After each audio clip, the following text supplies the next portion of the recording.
कभी कभी इंसान जल्दबाजी में कुछ ऐसा फैसला कर लेता है जिसका उसे जिंदगी भर अफसोस रह जाता है। दरअसल आज की कहानी में एक लड़के की मात्र उसकी एक छोटी सी गलती की वजह से उसका पूरा परिवार ही सलाखों के पीछे पहुंच जाता है। और जब इसका असलियत लोगों को मालूम चलता है तो वाकई में इसे सुनने के बाद हर कोई हैरान रह जाता है। वाकई में दोस्तों, आज की जो कहानी है ये आपको भी सोचने और समझने पे मजबूर कर देने वाली है। नमस्कार, आदाब, मैं हसमुद्दीन और आप देख रहे हैं सफ़र क्राइम तक। दोस्तों, आज की जो सच्ची घटना मैं आपको सुनाने वाला हूँ, दरअसल ये घटना है उत्तर प्रदेश की।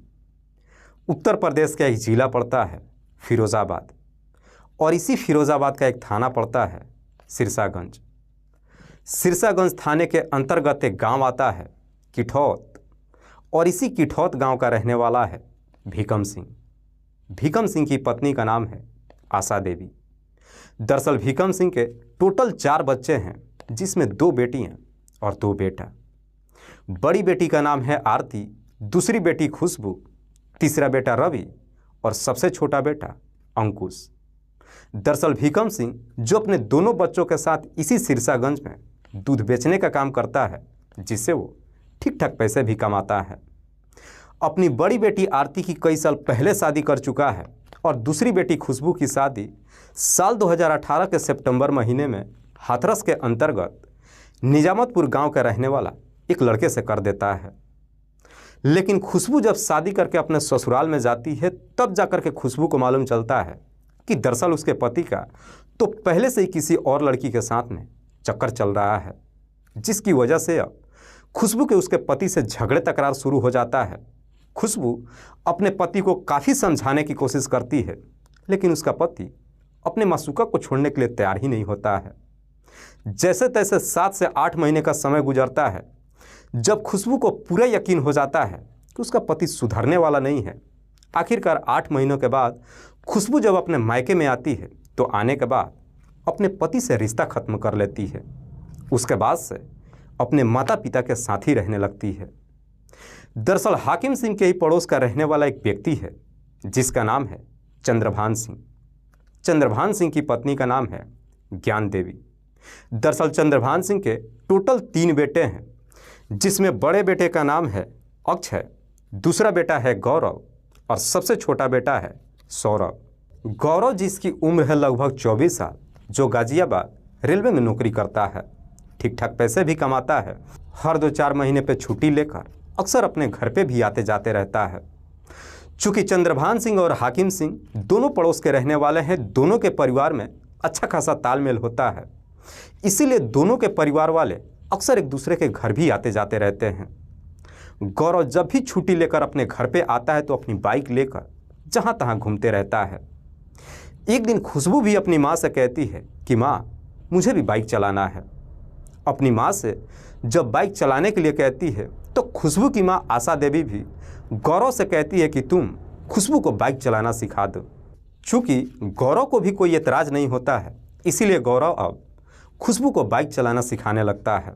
दरअसल गौरव खुशबू को अपनी बाइक पे बिठा करके गांव से बाहर निकल जाता है और फिर गांव के सुनसान जगहों पे उसे बाइक सिखाने लगता है। लेकिन गौरव और खुशबू जब दोनों एक दूसरे के करीब आते हैं, बातचीत करते हुए आखिरकार दोनों के बीच में प्रेम प्रसंग शुरू हो जाता है।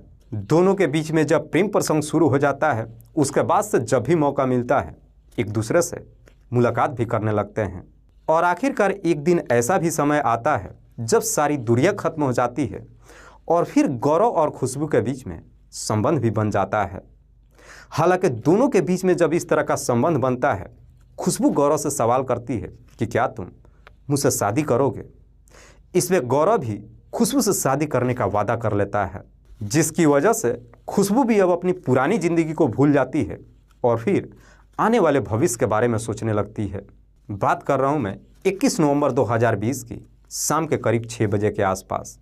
दरअसल उस दिन खुशबू के घर पे मीट बन रहा था और खुशबू मीट नहीं खाती थी, इसीलिए जब शाम के करीब 6 बजे के आसपास अपने घर से निकलती है तो अपनी माँ से बोल करके जाती है कि मैं मार्केट से अंडे लाने के लिए जा रही हूँ। खुशबू अपने घर से तो निकल जाती है, लेकिन देर रात तक जब वापस अपने घर पे नहीं आती है तो खुशबू के परिवार वाले परेशान हो जाते हैं।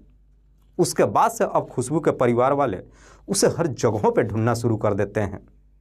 जब खुशबू का कहीं कुछ पता नहीं चलता है तो खुशबू की मां आशा देवी को लगता है कि शायद उसकी बेटी नाराज होकर के पड़ोसियों के घर चली गई होगी। इसीलिए आशा देवी अब अपनी बेटी को ढूंढते हुए पड़ोस का रहने वाला चंद्रभान के घर पे जाती है और फिर अपनी बेटी के बारे में पूछताछ करती है। इस पे चंद्रभान के परिवार वाले भी आशा देवी को जवाब देते हैं कि खुशबू हमारे घर नहीं आई है। उसके बाद से खुद चंद्रभान भी अब हाकिम सिंह के साथ खुशबू को ढूंढना शुरू कर देता है।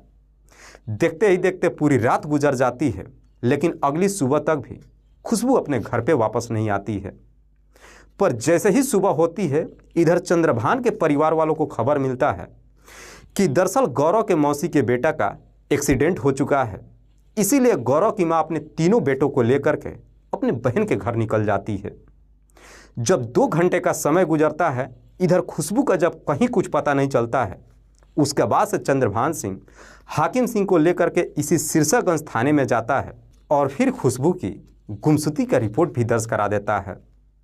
रिपोर्ट जब दर्ज हो जाती है, उसके बाद से पुलिस भी खुशबू को ढूंढना तो शुरू कर देती है।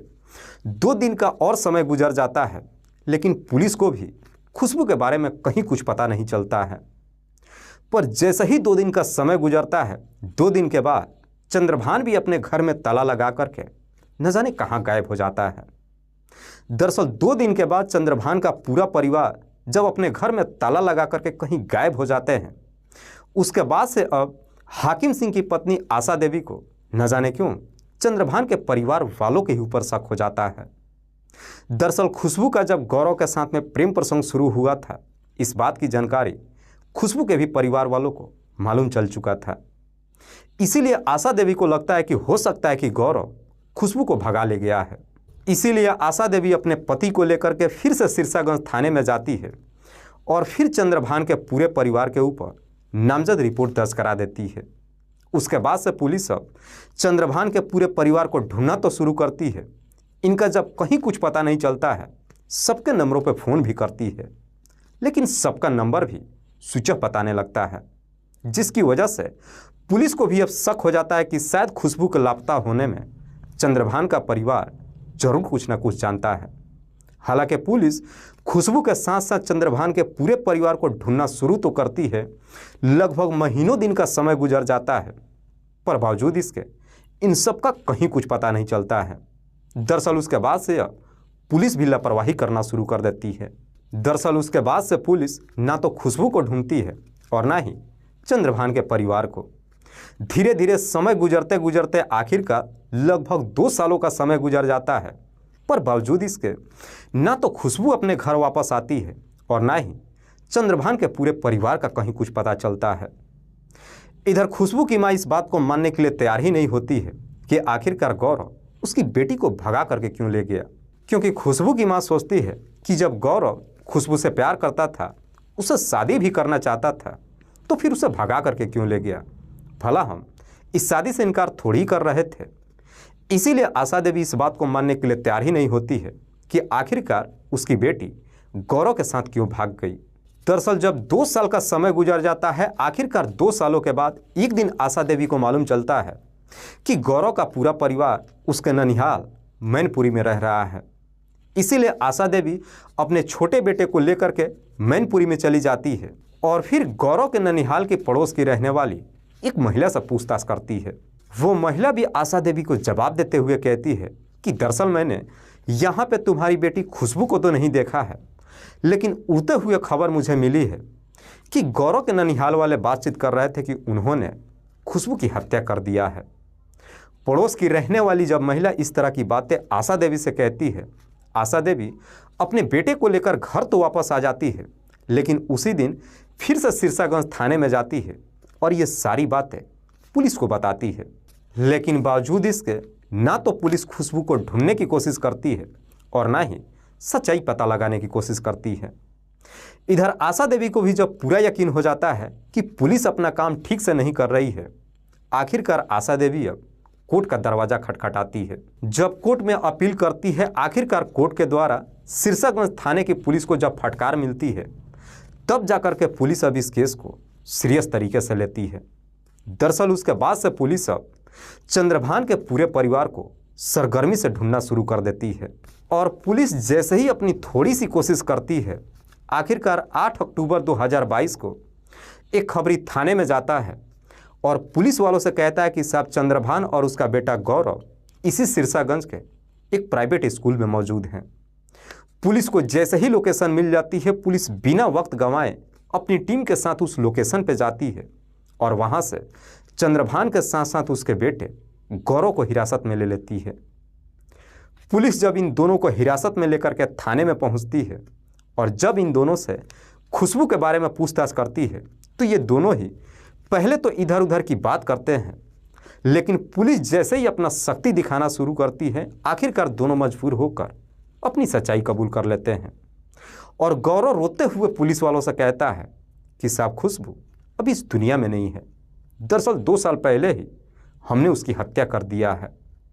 लेकिन गौरव जब हत्या की बात कहता है तो वाकई में इसे सुनने के बाद खुद पुलिस भी हैरान हो जाती है।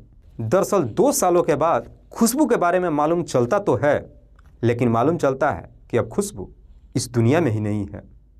हालांकि पुलिस जब गौरव से इस हत्या की वजह पूछताछ करती है तो गौरव पुलिस वालों को जवाब देते हुए कहता है कि साहब मेरा जब खुशबू के साथ में प्रेम प्रसंग शुरू हुआ था, हम दोनों के बीच में शारीरिक संबंध भी बन गया था। लेकिन जैसे ही कुछ महीनों का समय गुजरता है, उसके बाद से खुशबू अब गौरव के ऊपर शादी करने का दबाव डालने लगती है। लेकिन गौरव उससे शादी करना ही नहीं चाहता था, क्योंकि गौरव खुशबू के शरीर के साथ केवल खिलवाड़ कर रहा था। जैसे ही 5 महीने का समय गुजरता है, एक दिन गौरव जब कुछ दिन की छुट्टी लेकर अपने घर पे आता है, खुशबू भी गौरव के घर पे चली जाती है और फिर उससे जिद करने लगती है कि तुम मुझसे शादी कर लो। इस पे गौरव उसे झूठी दिलासा देने लगता है, जिसे लेकर के खुशबू भी परेशान हो जाती है। दरअसल 22 नवंबर को गौरव जो वापस अपनी ड्यूटी पे जाने वाला था, ठीक उसके एक दिन पहले ही 21 नवंबर को शाम के करीब 6 बजे के आसपास खुशबू अपनी माँ से झूठ बोल करके गौरव के घर पे चली जाती है और जा करके गौरव से कहती है या तो तुम मुझसे शादी कर लो या फिर तुम मुझे अपने साथ लेकर के चलो। खुशबू जब गौरव के घर पे जाकर उससे शादी करने की जिद करने लगती है तो गौरव के परिवार वाले भी उसे काफ़ी समझाते हैं। दरअसल गौरव के परिवार वाले खुशबू को समझाते हुए कहते हैं कि अगर गौरव तुम्हें भगा करके लेकर जाएगा, हमारी काफ़ी बदनामी होगी, तुम ये सब कुछ भूल जाओ और अपनी घर चली जाओ। लेकिन खुशबू किसी की बात सुनने के लिए तैयार ही नहीं होती है। खुशबू जब अपनी जिद पर उतर जाती है, उसके बाद से गौरव अब खुशबू से बातचीत करने के बहाने अपने कमरे के अंदर लेकर के जाता है और फिर अपने भाई की मदद से खुशबू की गला दबाकर हत्या कर देता है। खुशबू की जब मौत हो जाती है, उसके बाद से गौरव का पूरा परिवार मिल करके घर के ही एक कोने में लगभग 3 फीट गहरा गड्ढा खोदते हैं और उसी गड्ढे में खुशबू की डेड बॉडी को डाल करके ऊपर से मिट्टी भर देते हैं। उसके बाद से उसी वक्त ही उसके ऊपर भूसा ला करके डाल देते हैं और फिर उस भूसे के ऊपर कूलर रख देते हैं ताकि किसी को कोई शक ना जाए। इधर जब 2 घंटे का समय गुजर जाता है, खुशबू जब वापस अपने घर पे नहीं आती है, उसके बाद से खुशबू की माँ आशा देवी अपनी बेटी को ढूंढते हुए जब चंद्रभान के घर पे जाती है तो चंद्रभान के परिवार वाले भी उसे झूठ बोल देते हैं, जिसकी वजह से आशा देवी भी उनकी बातों पर यकीन कर लेती है और वापस अपनी घर चली जाती है। लेकिन आशा देवी का पूरा परिवार जब खुशबू को ढूंढना शुरू कर देता है, इस वजह से अब चंद्रभान का पूरा परिवार भी काफ़ी डर जाता है।